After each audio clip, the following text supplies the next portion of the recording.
31 जुलाई हिंदुस्तान संपादकीय डिक्टेशन जिसकी स्पीड होगी 85 शब्द प्रति मिनट शुरू होगा 5 सेकंड बाद। आप इस डिक्टेशन की पीडीएफ और हार्डवर्ड की आउटलाइन डिस्क्रिप्शन से डाउनलोड कर सकते हैं। स्टार्ट। समय के अनुरूप शिक्षा नीति का बदलना जितना स्वाभाविक है उतना ही आवश्यक भी। 34 साल बाद नई शिक्षा नीति का आना लगभग तय था।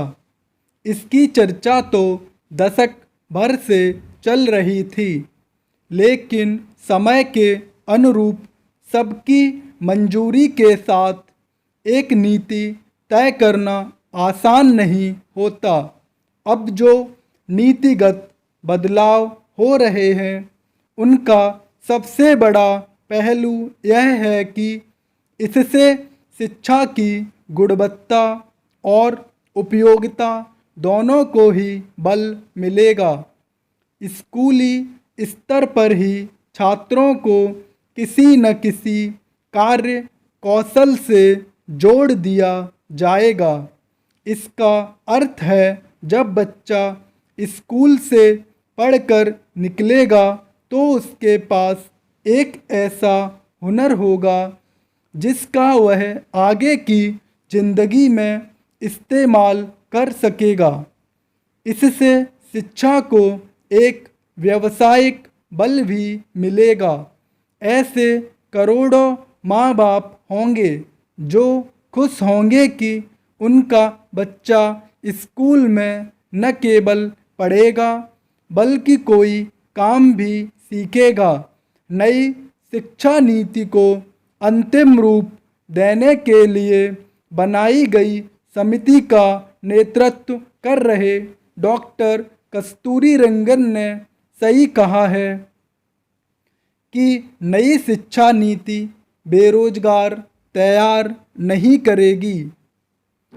दूसरी बड़ी पहल यह हुई कि स्कूल शिक्षा को विभिन्न चरणों में बांट दिया गया है।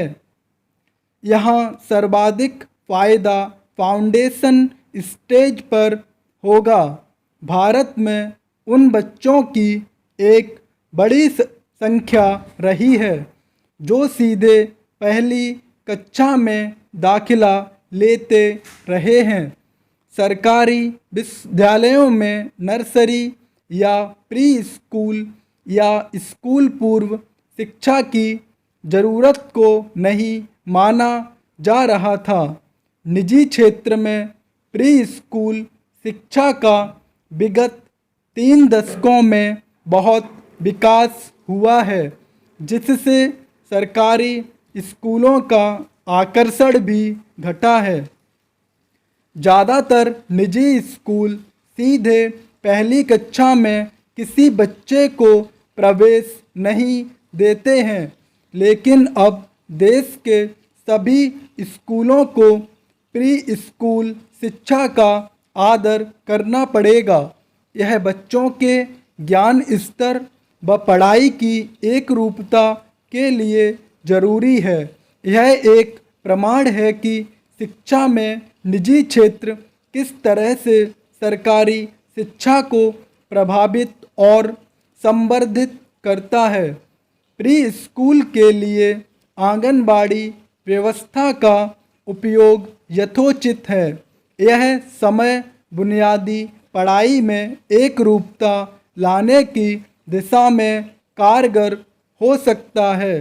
अब प्री स्कूल के 3 वर्ष और सामान्य स्कूल के शुरुआती 2 वर्ष अर्थात कुल 5 वर्ष के लिए नया पाठ्यक्रम बनाया जाएगा।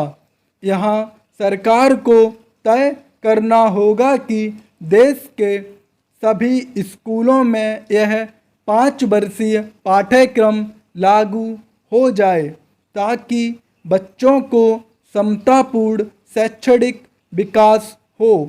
नई शिक्षा नीति को यदि किसी ऊंचे मुकाम पर ले जाना है तो बुनियादी अर्थात फाउंडेशन स्टेज पर ही शिक्षा की गुणवत्ता के लिए प्रयास करने पड़ेंगे।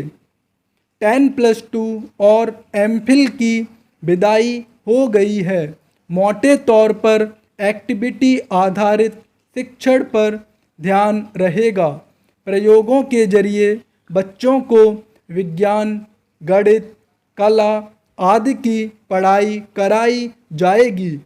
कक्षा 6 से पढ़ाई विषय आधारित होने लगेगी और कक्षा 6 से ही कौशल विकास कोर्स भी शुरू हो जाएंगे। कक्षा 9 से 12 की पढ़ाई 2 चरणों में होगी, जिनमें विषयों का गहन अध्ययन कराया जाएगा। विषय चुनने की आज़ादी भी होगी। परीक्षा और प्रदर्शन का आकलन भी बदलने वाला है। इस मोर्चे पर केंद्रीय शिक्षा मंत्रालय और राज्यों के शिक्षा मंत्रालयों को ज़्यादा सावधानी से काम करना होगा। बोर्ड की परीक्षा का तनाव घटे, लेकिन पढ़ाई की गुणवत्ता नहीं घटनी चाहिए।